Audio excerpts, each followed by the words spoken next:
Today we can study very important current economic aspect.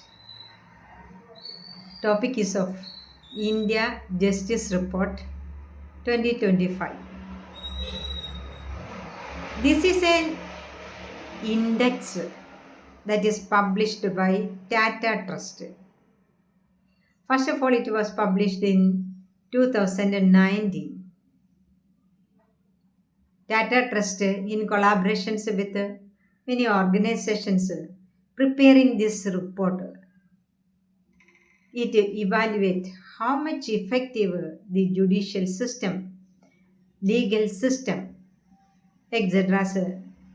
It maintain correct law and order in a state, and which state is best performer and which state is the least one, and the progress of this state is evaluating.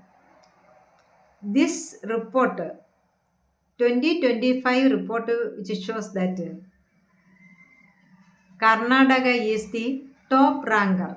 Its rank is of 6.78 out of 10. Kerala's rank is fourth one, accompanied by Tamil Nadu. Then, least performer is of West Bengal. This report is the only one which is based on this government report.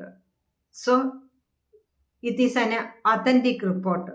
This report enables the government to take appropriate measures for the further corrections which are required to rectify these problems and to improve this legal judicial system and maintain law and order correct and effective ways. Of course, from this explanation, you will get many questions related to this topic. Thank you.